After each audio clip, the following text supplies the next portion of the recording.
Meow. Mike. Well, welcome to another edition of Classic Rock Reviews Unfiltered with Mike. You, Mike, and Dave. There you go. There you go. All right. All right, so it's Mike D's turn to pick a rock group. We talked in the original episode kind of what the deal is for the listener, and I do mean listener, if we've got one listener. We take turns picking a rock group. We each select an album. Doesn't have to be our favorite. From that album, we pick the top 4 songs. From 4, our 4th best song, down to the 1st best song. We discuss and talk about song facts, experiences, stories, learn about the group, maybe learn something musically. So Mike D picked Supertramp here for our 2nd episode. I have to admit, all my stuff is from Wikipedia, so I'm going to say that right off the top. Mike? Mine too. Dave? Not all of it. Yeah. Personal stories aside. Yes. I'll say a couple things. I'm sure you guys have these notes too. I mean, they were formed in London in 1970. Their self-titled album, both the self-titled in 70 and the indelibly stamped album in 1971 were not on iTunes for some reason. I have no idea to this day why that's the case. So I'm going to ask each one of you guys, and you guys can both give me your answers on. Do you consider Supertramp a progressive rock group? As far as the name progressive, what progressive rock means, I don't know. I think partially. I think some of their songs, I think the Rick Davies songs are more progressive rock than Roger Hodgson's songs. I don't think are at all. Like a song like School, I think has a progressive kind of sound to it, you know? Mm-hmm. I don't know what that means. I mean, do you, what is progressive? Well, that they're, I guess, pushing boundaries that haven't been, broken before and trying to see if there's something valuable there. And, does it have to be a 10-minute opus? Does progressive rock have to be 10 minutes long to be a progressive? Yes, it does. Sorry, Yeah. that's a hard and fast rule. Sorry. That's rule number 1. Yes. It has to be 10 minutes. And then rule number 2 is rule number 1. What was rule number 0? That's a good question. I'll have to look that one up. Can we table that question? Absolutely. Maybe it's music, like how difficult the music is. Maybe the time signatures are different or more complex. Well, I mean, for me, like the logical song put Supertramp on the radar for me, and it was like, all right, this song captures, the frustration of having to comply with social standards and being squelched. Did they release this before The Wall? Because The Wall was kind of that same. I think they did. Yeah, it was released in 1979. Yeah. I don't know if it was released before The Wall or not. Just a little bit. Yeah. Yeah, I think it was. Because The Wall was December of 79. Yeah. I always thought Supertramp's kind of... I never knew anything about any of their first 2 albums. I thought they started in 74. Literally, I had no clue that they were around for 4 years, prior to that. Yeah, I didn't know who they were until the logical song hit me, and then it slowly grew. I mean, my awareness of them, it wasn't immediate. Well, we were talking off camera before about why maybe they're not as popular as some other bands in the U.S. Their first album was not released in the U.S. until 1977. So I don't know. Really? Maybe nobody knew. Crime of the Century didn't get... No, I don't know if it was Crime of the Century. I'm not sure if they mean their first album, like literally the untitled, or the self-titled album. But maybe that's the thing. Maybe they just weren't as big in the U.S. as perhaps they were in the U.K. I think it could also be managers at the time, and it's like, let's conquer Europe first before you tackle such a huge market. Yeah, I mean, the Beatles, they said they weren't going to go in the U.S. until they had a number 1, right? The number 1 in the U.S.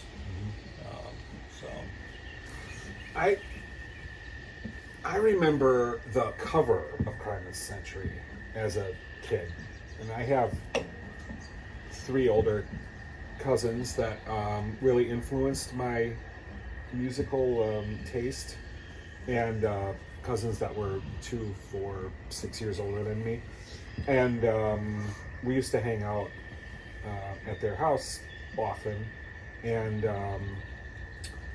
I do remember the cover of Crime, because it's a pretty distinctive cover with the, the arms on the bars and space. Yeah. It's kind of a cool looking cover.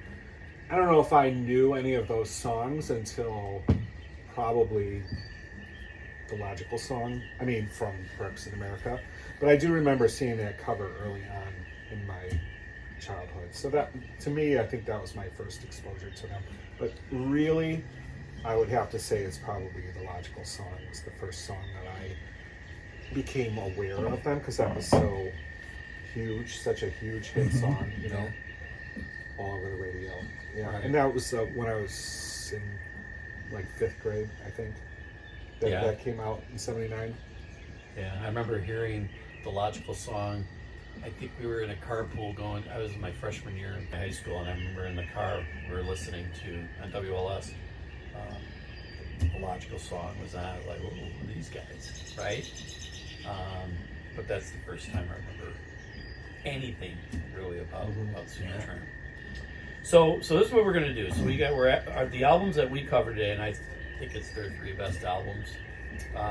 So I have Crime of the Century. Mike D. Yeah. Crisis, What Crisis? Dave. Breakfast in America. Okay, and I think like I said, I think we picked our 3 best albums.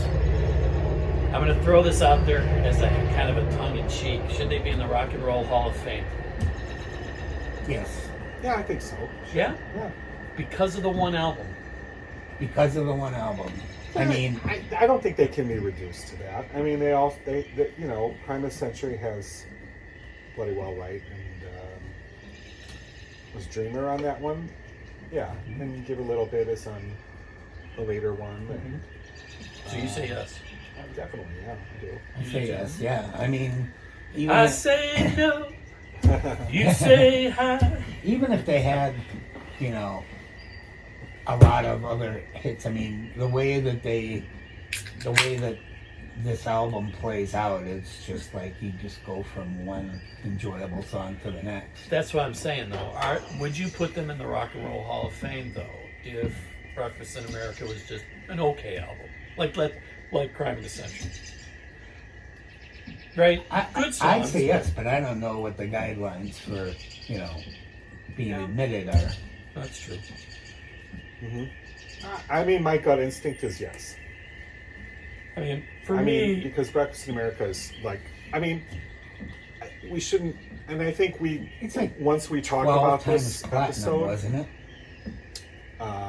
In the U.S., I don't know what it was, 3 times platinum in the U.S. or something, which, still that's amazing. But all over the world, like you were saying before, it's like #1 all over the world. But I don't think they should be reduced to Breakfast in America, because they have, as we'll talk about in this episode, their Crime of the Century, and I think Crisis, What Crisis. To me, I didn't know that album, really. I picked it because I wanted to kind of delve into beyond what I already knew about them. I think I think they're a lot more than just Breakfast in America. Unfortunately, I don't think that the test of time has shows them accurately. In terms of commercial radio, you only basically hear 4 or 5 songs of theirs. But they're so much deeper than that to me. Now I've learned. I didn't know that before, but in investigating them over the last several months, I've really come to appreciate them. and maybe I have to listen to more of their albums, because they had Famous Last Words came out in '82. They had Brother Where You Bound in '85. Free as a Bird '87. Something's Never Changed '97. Slow Motion 2002. I've listened to those albums one time, I have to be honest, but I couldn't get into beyond Breakfast in America. I just couldn't get into it. And Hodgson was on Famous Last Words in '82 before he left. But just after Breakfast in America, where do you go? It's like making the perfect album. Like, where do you go from there? And so I just thought I'd throw that out. You guys think all Rock and Roll Hall of Fame? So I hope the Rock and Roll Hall of Fame voters are listening, because you guys wonder if- overruled. It's kind of like you can compare it a little bit to the Beatles' Revolver and Sgt. Pepper's, because it's like every song kind of one way or another it flowed into the next song. It was more than just a collection of singles. There was some adhesion to the whole thing. And Yeah. they It could. I is. think they could have capitalized more on that, but Yeah, I was born too late for that that. helping them out. Okay, well let's talk about their lineup, their consistent lineup. Mike, you got Rick Davies, Roger Hodgson. And so, would you consider them kind of Lennon McCartney as far as their writing, how their writing style is, as far as I mean, I don't know if I'd go that far, but what I've kind of learned is from researching them is that in the beginning, the two of them wrote a lot of songs together, and then basically became separate songwriters after that. kind of like Which Lennon is, McCartney. I mean, yes. I mean, I when I say I wouldn't go, I'm not that saying far. I'm equating them. Okay. I'm talking about just they probably The got dynamic between them. they both got 50% regardless Right. of who Right. wrote it. Yeah, that's true. Who sang That's it. true. That's You know. true. In this documentary that I was watching today on YouTube, Rick Davies was talking about, or I don't know which one of them was talking about it, but I think it was Roger actually. They were talking about how in the beginning they wrote a lot of songs together, and then they started writing separately, and it became. He was saying that it became harder for them to have sort of a homogenous kind of sound because their styles were so different from each Yeah. other. Whereas I think on Breakfast in America, I think that really works. But the album after that, the Famous Last Words, which is what Roger was talking about, they were really having a hard time because it was like, one of them was saying, I think Rick Davies was saying, was like, well, it's like if you have two painters painting a portrait, and it's like one guy wants to do red and the other guy wants to do blue, and it's like, well, whose painting is this kind of thing, and they were just... But from what I saw too, they compromised with each other. I mean, it was like they both had the goal of the band ahead of themselves, and I mean, I forget what the name that they first came up with for the album, but it wasn't Breakfast in America, but I think it was Davies who wanted that, but everyone else kind of convinced him that they wanted a more upbeat kind of name, and so he agreed with them, and they were supportive of each other in their songwriting, which is unusual in itself. So there, I can see from a clarity of vision that a composer getting stuff from the outside, it's noise unless it's right on the money. And so yeah, I would want to write separately too, but I think from what I saw, they consulted each other and had advice from each other. And Was Breakfast in America, were they together writing that, or no, were they separate on that album? I think I they think were they were together. already separate by that time. Yeah. I think. Oh, okay. I mean, according to what Roger was talking about, is like in the beginning they were writing together, but as the albums went on, they became more and more separate. Oh, I thought you meant like he had left. One of them had left. Well, yeah, afterwards, but I'm just saying while they wrote Breakfast in But America, yeah, right. were they, I'm not going to say they were face to face like Lennon and McCartney were back in the day, but I was wondering if they were more together or were they writing separately? If they were writing separately, I'm at telling that you, point. man, it works. But yeah, You and know? that's kind of what that was basically the premise of what I was saying, because they wanted the band to work, and so they were willing to Right. listen to each other, and not just the Mhm. other writer, but the other people in the band, and Yeah, I think you're onto something, and it could be that kind of same old story about a band that once they achieve the success that they've been working so hard to get, then it kind of starts to fall apart after that, which is definitely what happened to them. Once Breakfast America came out and they had, sold so well and so many hit singles and super huge long world tour and everything like that, and it's like, where do you go from there? And like Pink Floyd had talked about that on one of their documentaries, that it's like they worked so hard to get to the point where they finally were able to put everything together and make an album like Dark Side of the Moon. And then once they did that, it's like, okay, well, even though they stayed together for many years after that cohesion and that one for all kind of spirit that they had up until that time, all of a sudden was, okay, we're good now. We made it, and even Roger Waters talks about, we should have broken up after that, but you have the safety of the brand or whatever, Pink Floyd, he talks about. So, well, I have to think too that as individuals, they may have contracts to promote things, and as a group, they're just. I mean, I think didn't Roger start taking over the writing duties with Dark Side of the Moon? Or was yes. You were here? Okay. No, yeah, he had, but there was more of a collaboration on Dark Side of the Moon, and Wish You Were Here is where really it started to separate, and then it became even more separate with Animals, and then even more separate with The Wall, and then like the final cut, like Gilmore was hardly even on there. Yeah, right. So yeah.